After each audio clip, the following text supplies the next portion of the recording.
music. அப்பவும் இப்பவும் எப்பவும் அதிரடி கலெக்ஷன் சரவெடி செலிப்ரேஷன். கோவையின் புதிய அடையாளமாக மாறியுள்ள ஜிடி நாயுடு பெயரிடப்பட்டுள்ள தமிழ்நாட்டின் மிக நீளமான உயர்மட்ட மேம்பாலத்தை நேற்று மக்கள் பயன்பாட்டுக்கு திறந்து வைத்தார் தமிழக முதல்வர் ஸ்டாலின். இதனால் கோவை நகரிலிருந்து விமான நிலையத்திற்கு செல்ல முன்பு 45 நிமிட பயணம் அமையும். ஆனால் இனி 10 நிமிடங்களாக அது குறையும் என்பதால் வாகன ஓட்டிகள் மகிழ்ச்சி அடைந்துள்ளனர். தமிழகத்தில் அதிகரித்து வரும் போக்குவரத்து நெரிசலை குறைக்கும் வகையில் உள்கட்டமைப்பு பணிகள் மேற்கொள்ளப்பட்டு வருகின்றன. அந்த வகையில் கோவையில் அவிநாசி சாலையில் போக்குவரத்து நெரிசலை குறைக்கும் விதமாக உயர்மட்ட மேம்பாலம் அமைக்கும் பணிகள் கடந்த 2020ஆம் ஆண்டு முதல் தொடங்கப்பட்டது. கோவையில் அவிநாசி சாலையில் கோல்ட்வின்ஸ் முதல் உப்பிலிப்பாளையம் வரை 10.1 கிலோமீட்டர் நீளத்திற்கு இந்த பாலம் கட்டப்பட்டுள்ளது. நாட்டிலேயே 3வது மிக நீளமான மேம்பாலமாக இது அமைந்துள்ளது. தமிழகத்தின் மிக நீளமான சாலை மேம்பாலமாக மதுரை டு நத்தம் மேம்பாலம் சுமார் 7.3 கிலோமீட்டர் தூரத்திற்கு உள்ள நிலையில் இது அதைவிட பெரியதாக 10.1 கிலோமீட்டர் தூரத்திற்கு அமைக்கப்பட்டுள்ளது. தமிழ்நாட்டிலேயே மிக நீளமான இந்த உயர்மட்ட மேம்பாலத்தை தமிழக முதல்வர் மு.க. ஸ்டாலின் நேற்று திறந்து வைத்தார். இந்த பாலத்திற்கு ஜிடி நாயுடு பெயர் சூட்டப்பட்டுள்ளது.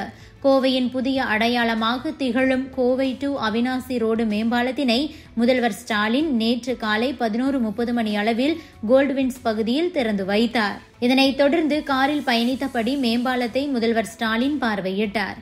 அப்போது அங்கிருந்த மக்களை பார்த்து முதல்வர் ஸ்டாலின் கையசைத்தார். தொடர்ந்து பொதுமக்கள் பயன்பாட்டுக்கு அந்த பாலம் அனுமதிக்கப்பட்டுள்ளது.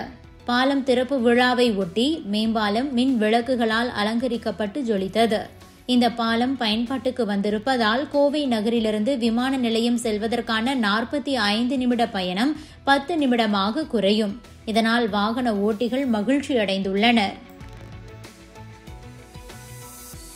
4 வழித்தட உயர்மட்ட மேம்பாலமாகவும் 6 வழித்தடத்துடன் கூடிய விரிவுபடுத்தப்பட்ட தரைவழி சாலையாகவும் மொத்தம் 10 வழித்தடங்களுடன் இந்த மேம்பாலம் கட்டப்பட்டுள்ளது.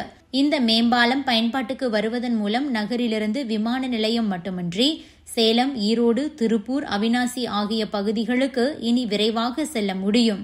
தமிழ்நாட்டில் முதல் முறையாக பாலத்தின் ஒவ்வொரு பகுதியிலும் மழைநீர் சேகரிப்பு அமைப்பு ஏற்படுத்தப்பட்டுள்ளது. பாதுகாப்பு சுவர்கள், ரோலர் தடுப்பு கருவிகள், உலகத்தரமான பாதுகாப்பு வசதிகள் மேம்பாலத்தில் செய்யப்பட்டுள்ளது.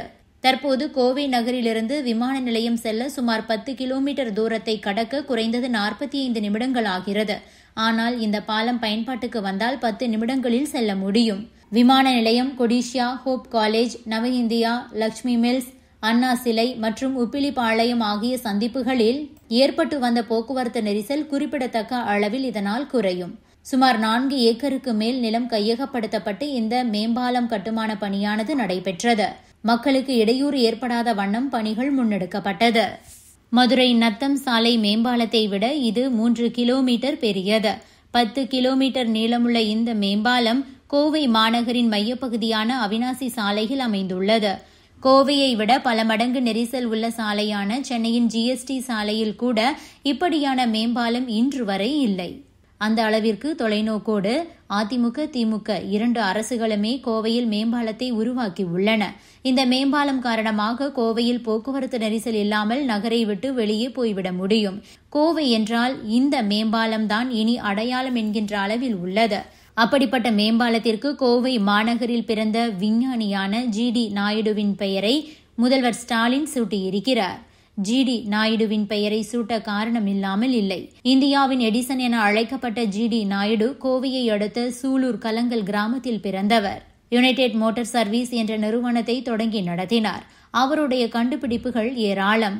தன்னால் கண்டுபிடிக்கப்பட்டவைகள் எல்லாம் தம் தேசத்திற்கு முழுவதும் சொந்தமாக வேண்டும் என்ற எண்ணத்தில் அவற்றை தனது பெயரில் பதிவு செய்து கொள்ளாமல் வைத்திருக்கிறேன் என்றும் இந்தியர்கள் யாராக இருந்தாலும் அவற்றை இலவசமாக பயன்படுத்தலாம் என்று ஒரு அறிக்கையை வெளியிட்டவர். 1938ஆம் ஆண்டு தன்னுடைய போக்குவரத்து நிறுவனத்திற்கு சொந்தமான பேருந்துகளை கோவை வட்டார கழகத்திடம் இலவசமாக ஒப்படைத்தார்.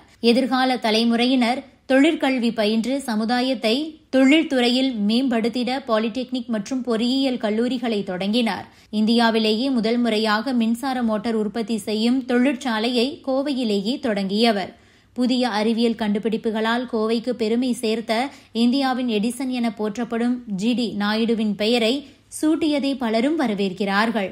அதே நேரம் பல அரசியல் கட்சிகளும் இதனை எதிர்க்கிறார்கள். காரணம், சமீபத்தில் அரசு வெளியிட்ட சாதி பெயர்கள் இல்லாத சாலை, தெருக்கள் என்ற ஒரு அரசாணைதான்.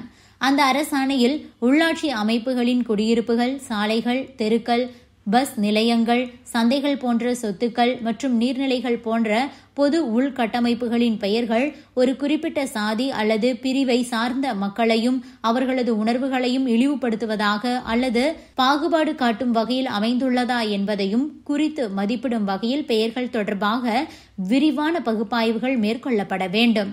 சில பெயர்கள், பிரிவுகள் அவசியம் மாற்றப்பட வேண்டும். இதுபோன்ற சூழ்நிலைகளில் பொதுமக்களின் கோரிக்கையை ஏற்றுக்கொண்டு பொது சாதி சார்பற்ற தன்மை கொண்ட புதிய பெயர்களுடன் பெயரை மாற்றலாம். பொதுமக்கள் ஏற்கனவே உள்ள பெயர்களை மாற்ற விருப்பமில்லை என்றால் அந்த பெயர்களை மாற்ற வேண்டிய அவசியமில்லை. இது மிகுந்த கவனத்துடன் கையாளப்பட வேண்டும் என்ற ஒரு அரசாணை வெளியிடப்பட்டது. இதில் பல்வேறு தலைவர்களின் பெயர்களும் இல்லை. இது அரசியல் கட்சிகளின் கோபத்திற்கு காரணமாக அமைந்தது. அதேபோல அரசு சாதி பெயர்களை நீக்க அரசாணை வெளியிட்ட அதே நாளில் ஜிடி நாயுடு பெயரை கோவை மேம்பாலத்திற்கு சூட்டுவதாக அறிவித்ததுதான் எதிர்ப்புக்கு காரணம். மற்ற தேசிய தலைவர்களின் பெயர்களில் உள்ள சாதி அடையாளங்களை நீக்கி பெயரை அரசு மாற்றியது. அதன்படியே பெயர்களும் அரசில் பயன்படுத்தப்படுகின்றன. ஆனால் ஜிடி நாயுடுவின் பெயரை அப்படி பயன்படுத்த முடியாது. ஏனெனில் ஜிடி நாயுடு என்பதுதான் அடையாளம். அடையாள பெயர்களை எப்படி மாற்றுவது என்பதுதான் சிக்கலே. எனவே அரசியல் கட்சிகள் இதில் அரசின் நிலைப்பாடு என்ன என்பது கேட்பதுடன் ஜிடி நாயுடு என்ற பெயரை மட்டும் வைப்பது ஏன் என்று கேள்வி எழுப்புகிறார்கள்.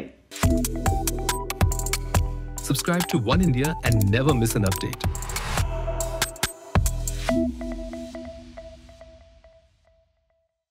Music. அப்பவும் இப்பவும் எப்பவும் சென்னை அதிரடி கலெக்ஷன் சரவெடி செலிப்ரேஷன்.